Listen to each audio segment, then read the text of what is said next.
ते वर्तत दिसती देही, परी ते देही नाम माझ्या ठाई, आणि मीही तयांच्या हृदयी समग्र वसे.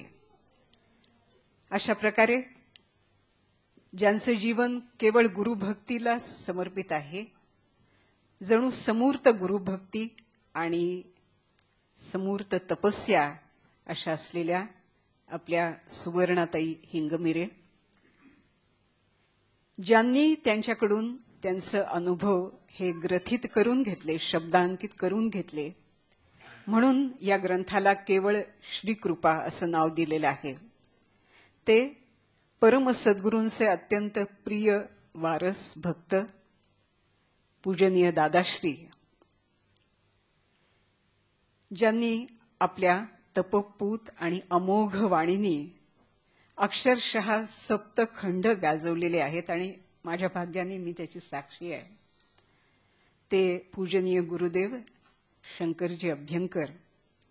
मी पाहिलेलं आहे की फिलाडेल्फियाच्या बृहन महाराष्ट्र संमेलनामध्ये ते कीर्तन करत होते, स्वतःही रंगलेले होते आणि त्या भोग विलासी दुनियेतल्या सगळ्या लोकांना त्यांनी कीर्तन रंगात आणि प्रवचन रंगात रंगवलेलं होतं. तर आपल्या भाग्याने आज ते इथे उपस्थित आहेत. कमलताई ठकारी यांची पण तपस्या मी पाहिलेली आहे, जवळून पाहिलेली आहे. आणि असे सर्व गुरुकृपांकित आणि स्वतःच्या तपानी श्रेष्ठ योग्यतेला गेलेले असे सर्वजण इथे उपस्थित आहेत. जे देहाने इथे उपस्थित नाहीत, पण ज्यांच्या शुभेच्छा आणि प्रेम सुवर्णाताईंच्या मागे सदैव उभं होतं, ते त्यांचे पती, त्यांचं पण इथे स्मरण करणं मला आवश्यक वाटतं. ज्यांच्यामुळे या अक्कलकोट स्वामी समर्थांपासूनच्या परंपरेला एक वेगळंच तेज मिळालं आणि त्याचा जगभर प्रसार झाला, ते परम सद्गुरू श्री गजानन महाराज अक्कलकोटचे, शिवपुरीचे. ते आज देहाने इथे उपस्थित नाहीत, पण त्यांचा पुण्य प्रभाव, त्यांच्या आध्यात्मिक सामर्थ्याचा प्रभाव आणि आशीर्वाद आपल्या सर्वांसाठी या ठिकाणी नित्य आहे. आज तर या विशेष प्रसंगी तर आहेच आहे. गजानन हे नाव धारण करणाऱ्या दोन मोठ्या विभूती आपल्या देशामध्ये होऊन गेल्या, महाराष्ट्रात होऊन गेल्या. एक शेगावचे गजानन महाराज आणि दुसरे आपले अक्कलकोटचे, शिवपुरीचे गजानन महाराज.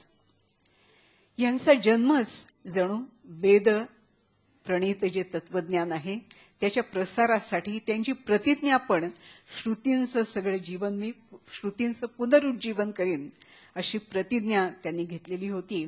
आणि खरोखरच त्यांच्या तपस्येमुळे, त्यांच्या आध्यात्मिक प्रभावामुळे सर्व जगामध्ये श्रुतींचं पुनरुज्जीवन झालेलं आज आपण पाहतो आहोत.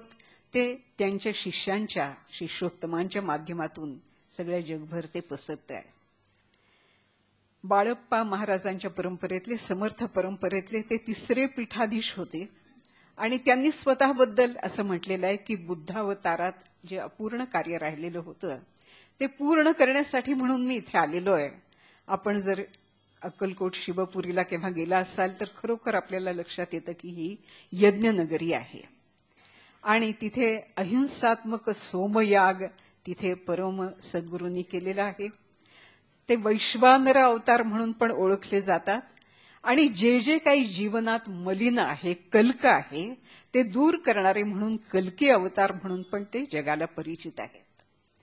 त्यांनी पंचसाधनाचा मार्ग आपल्याला सगळ्यांना दिला. अग्निहोत्राचा प्रसार त्यांनी आपल्या शिष्यांच्या मार्फत जगभर करवला. साक्षात भगवान परशुरामांची त्यांच्यावर कृपा होती.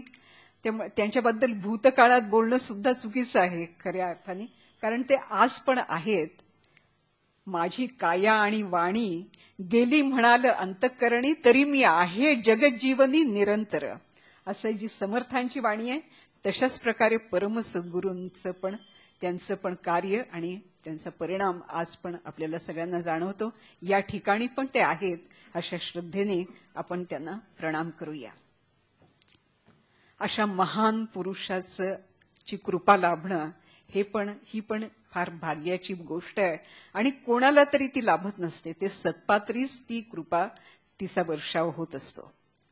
असे भाग्यवंत सद्गुरु कृपेने धन्य झालेले, परम सद्गुरूंच्या आशीर्वादाने धन्य झालेले आणि परम सद्गुरूंकडून दीक्षेचा अधिकार ज्यांना मिळाला असे थोर तपस्वी आपल्यामध्ये उपस्थित आहेत. दादाश्री मोहनजी जाधव. त्यांचं भाग्य एवढं की आळंदीच्या जवळच्या महाळुंगे गावी ते जन्मले, वाढले.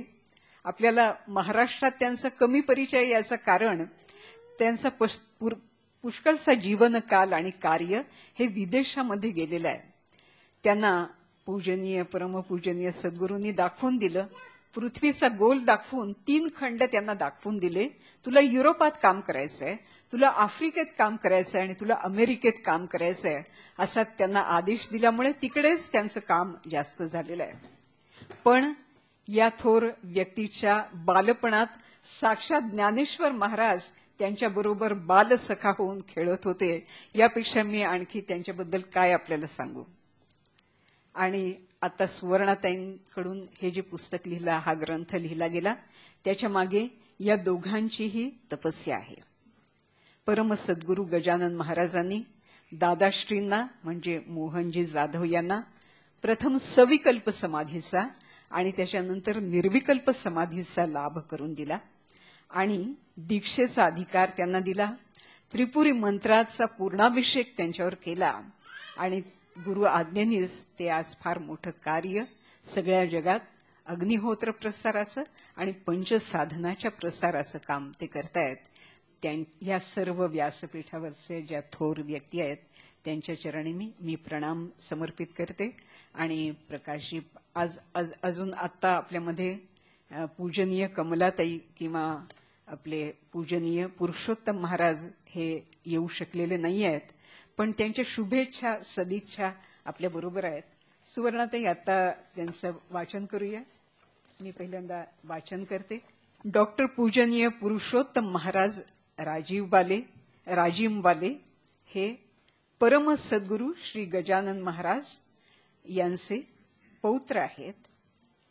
कैलासवासी श्रीकांतजी महाराज यांच्यानंतर डॉक्टर पुरुषोत्तम महाराज यांना पूर्णाभिषेक झाला आणि ते शिवपुरी इथल्या स्थानावर सुप्रतिष्ठित झाले. शिवपुरीचं कार्य ते आता स्वतः पाहत असतात आणि देशविदेशात कार्य करणाऱ्या सर्वांशी त्यांचा संपर्क असतो आणि त्यांचा आशीर्वाद असतो. तर आजच्या कार्यक्रमाला त्यांनी जे आशीर्वाद दिलेले ते मी आपल्या पुढे वाचून दाखवते. अक्कलकोट निवासी सत्य धर्म प्रणेता परम सद्गुरू गजानन महाराज यांनी विश्व मानवाच्या कल्याणासाठी पंचसाधन मार्ग या रूपाने प्रकाश दिला. विश्वभरामध्ये भासत असलेल्या अंधकाररूपी कल्क आणि दूषित तत्वांचा अंत या प्रकाश मार्गामुळे होऊन सर्वत्र सुख समृद्धी आणि शांती नांदेल असं आश्वासन त्यांनी दिलं. अक्कलकोट सारख्या लहानशा गावातून त्यांनी आपला संदेश विश्वाच्या कानाकोपऱ्यापर्यंत पोहोचवला. स्वतः आजीवन अखंड तपस्या करीत आपल्या असंख्य भक्तजनांना निस्सीम प्रेम दिलं. ते स्वतः कर्तुम अकर्तुम अन्यथा कर्तुम शक्तींचे स्वामी साक्षात वैश्वानर अवतार आहेत.